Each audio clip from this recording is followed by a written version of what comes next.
আমাদের তালিকায় সপ্তম স্থানটি কেড়ে নিয়েছে বলিভিয়ার আন্দিজ পর্বতমালার উপর অবস্থিত পুমাপঙ্কু। সমুদ্রপৃষ্ঠ থেকে প্রায় 12,000 ফুট উঁচুতে শুয়ে আছে এক পাথরের ধ্বংসাবশেষ। পুমাপঙ্কুর সবচেয়ে বড় রহস্য হলো এর এইচ ব্লকস বা এইচ আকৃতির পাথরগুলো। এখানকার প্রতিটা পাথরের কোণ এতটাই নিখুঁত যে এবং এতটাই মসৃণ, হাত দিলে মনে হয় কোনো আধুনিক ফ্যাক্টরির ডায়মন্ড কাটার দিয়ে কাটা হয়েছে। আর অ্যান্টিসাইড হলো পৃথিবীর অন্যতম শক্ত পাথর, যা হীরা ছাড়া কাটা অসম্ভব। কিন্তু আজ থেকে 1,500 বছর আগে, যখন মানুষের কাছে লোহার তৈরি কোনো হাতুড়ি বা ছেনি ছিল না, তখন তারা এই শক্ত পাথরকে মাখনের মতো কাটলো কিভাবে? সবচেয়ে আশ্চর্যের বিষয় হলো এই পাথরগুলো একে অপরের সাথে ইন্টারলকিং বা পাজলের মতো জোড়া লেগে যেত। এটি ছিল পৃথিবীর ইতিহাসের প্রথম প্রিফ্যাব্রিকেটেড আর্কিটেকচার। বিজ্ঞান আজও এর কোনো স্পষ্ট উত্তর দিতে পারেনি যে কিভাবে কোনো আধুনিক যন্ত্রপাতি ছাড়া এই অতি মানবীয় নিখুঁত জ্যামিতিক নকশা তৈরি করা হয়েছিল।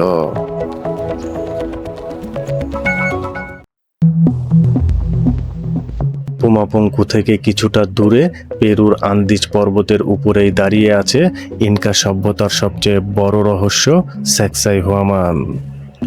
এটি মূলত একটি বিশাল দুর্গ, যার দেওয়ালগুলো আক্ষরিক অর্থেই দানবীয় পাথর দিয়ে তৈরি।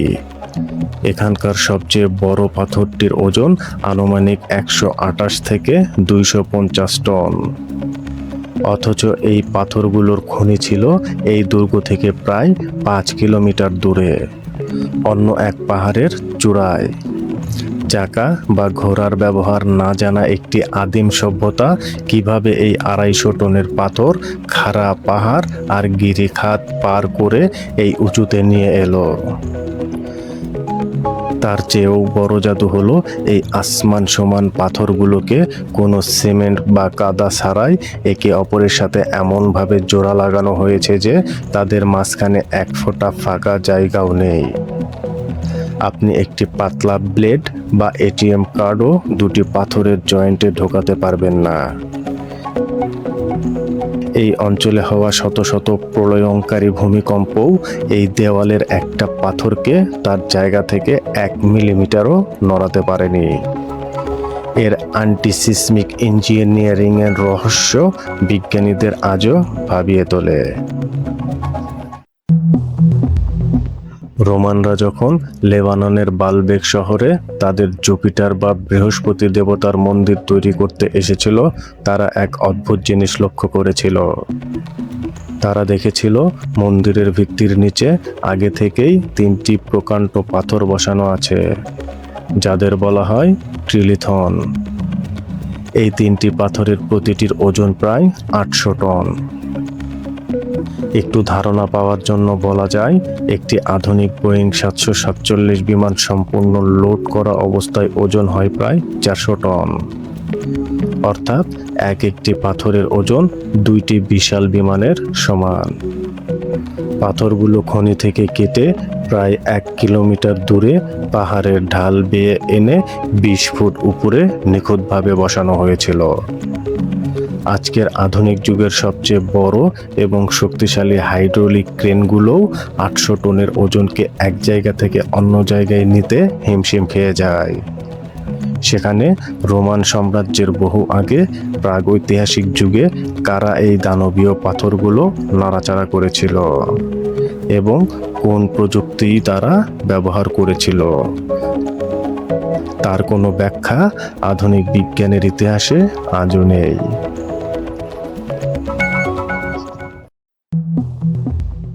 1963 সালে তুরস্কের এক ব্যক্তি তার ঘরের দেয়াল ভাঙতে গিয়ে মাটির নিচে আবিষ্কার করেন এক আস্ত 18 তলার নিষিদ্ধ শহর, যার নাম দেন ডেরিনকুয়ো।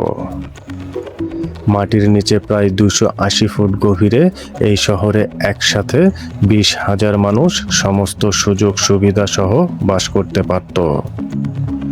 এখানে ছিল স্কুল, চার্চ, তেলের কারখানা, পানি সরবরাহের জন্য নিখুঁত কূপ এবং সুদীর্ঘ বাতাস চলাচলের সুড়ঙ্গ বা ভেন্টিলেশন শ্যাফট। সবচেয়ে বড় রহস্য হলো এই পুরো শহরটি কাটা হয়েছে নরম আগ্নেয়গিরির পাথর বা টাফ খুঁড়ে। আপনি যদি মাটির নিচে এত বড় শহর খুঁড়তে যান, তবে আর্কিটেকচারাল হিসাব সামান্য ভুল হলেই উপরের মাটির চাপে পুরো সুড়ঙ্গ ধসে পড়বে। অথচ হাজার হাজার বছর আগে কোনো কম্পিউটার বা 3D মডেলিং ছাড়াই প্রাগৈতিহাসিক যুগের মানুষ কিভাবে 18 তলা পর্যন্ত মাটির নিচে নিখুঁত কলাম বা পিলার তৈরি করে এই শহরকে ধরে রাখলো, বিজ্ঞান আজও এই ধাঁধার সমাধান করতে পারেনি।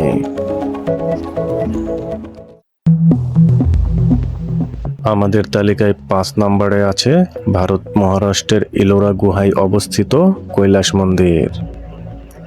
আমরা সাধারণত জানি যে কোনো দালান বা মন্দির তৈরি করা হয় নিচ থেকে উপরের দিকে ইট অথবা পাথর গেঁথে, কিন্তু কৈলাস মন্দির তৈরির পদ্ধতি ছিল সম্পূর্ণই উল্টো। একটি আস্ত বিশাল পাথরের পাহাড়কে উপর থেকে নিচের দিকে কেটে কেটে এই ত্রিমাত্রিক মন্দিরটি বের করা হয়েছে। প্রায় 4 লাখ টন ওজনের পাথর পাহাড় থেকে কেটে বের করা হয়েছিল এই মন্দির বানাতে। আধুনিক ইঞ্জিনিয়াররা হিসাব করে দেখেছেন, যদি 7,000 শ্রমিক টানা 150 বছর ধরে দিনরাত কাজ করে, তাহলেও কোনো আধুনিক ক্রেন ছাড়া এত নিখুঁত ভাস্কর্য তৈরি করা অসম্ভব। অথচ এই মন্দির তৈরি হয়েছিল মাত্র 18 বছরে। সবচেয়ে বড় রহস্য হলো পাথর কেটে যে 4 লাখ টন পাথর বের করা হয়েছিল, তার এক ফোঁটা ধ্বংসাবশেষ বা পাথরের গুঁড়ো এই মন্দিরের আশেপাশের 10 কিলোমিটারের মধ্যেও খুঁজে পাওয়া যায়নি। সেই 4 লাখ টন পাথর বাতাসে মিলিয়ে গেল কিভাবে?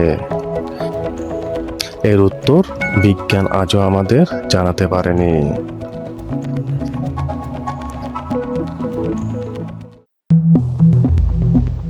1992 সালে চীনের এক গ্রামবাসী তাদের গ্রামের একটি পুকুরের পানি সেচ করতে গিয়ে আবিষ্কার করেন এক অবিশ্বাস্য পাতলা ভবন। মাটির নিচে আবিষ্কৃত হয় 24টি মানুষের তৈরি বিশাল বিশাল গুহা, যাকে বলা হয় লং ইউ গুহা। এই গুহাগুলোর দেয়াল এবং ছাদ আক্ষরিক অর্থেই নিখুঁত জ্যামিতিক আকারে সোজা লাইনে কাটা। প্রতিটা দেওয়ালের গায়ে 60 ডিগ্রি কোণে সমান্তরালভাবে খাঁজ কাটা দাগ বা চিজেল মার্কস রয়েছে, যা অত্যন্ত উন্নত মেকানিক্যাল মেশিনের ব্যবহার ছাড়া কোনোভাবেই সম্ভব নয়।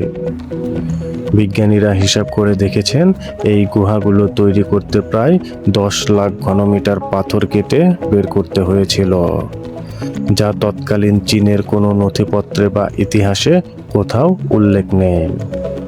এই অন্ধকার গুহাগুলোর ভেতরে কোনো মশাল বা ধোঁয়ার কালো দাগ পাওয়া যায়নি, যার মানে হলো এগুলো যখন কাটা হচ্ছিল তখন সেখানে কোনো আলোর বিকল্প উৎস ব্যবহার করা হয়েছিল। সে আলোটি কি ছিল? এর উত্তর আজও কুয়াশাচ্ছন্ন রয়ে গেছে।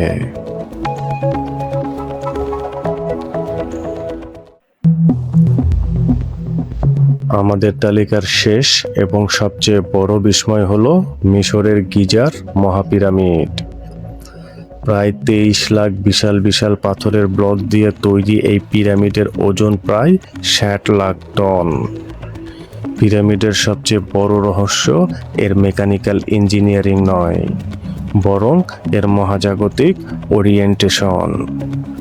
পিরামিডটি পৃথিবীর ঠিক ভৌগোলিক কেন্দ্রবিন্দুতে অবস্থিত এবং এর চারিদিকের দেয়াল নিখুঁতভাবে উত্তর, দক্ষিণ, পূর্ব এবং পশ্চিম দিকে নির্দেশ করে, যাতে মাত্র 0.05 ডিগ্রির সামান্য ত্রুটি রয়েছে, যা আজকের জিপিএস স্যাটেলাইট ছাড়া করা অসম্ভব।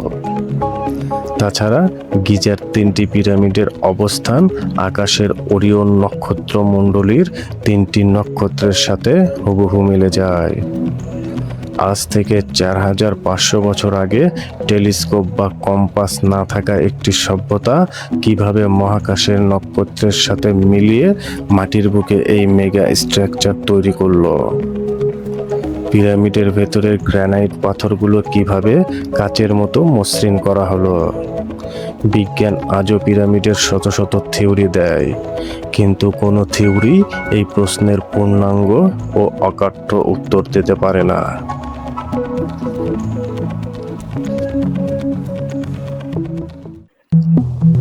পৃথিবীর এই 7টি প্রাচীন স্থাপত্য আমাদের একটি খুব বড় সত্য মনে করিয়ে দেয়।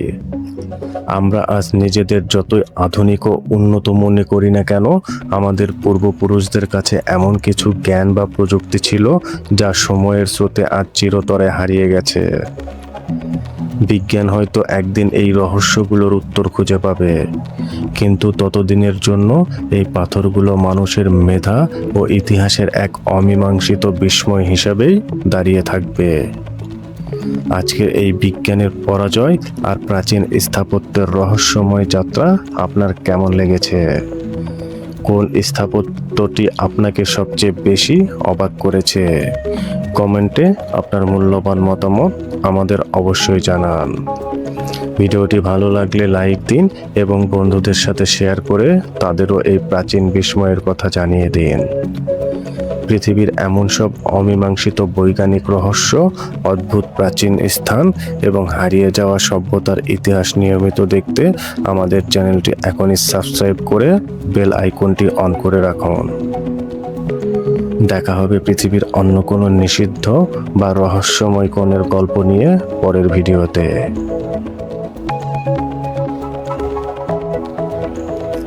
ততক্ষণ পর্যন্ত কৌতূহলী থাকুন, জানতে থাকুন। ধন্যবাদ।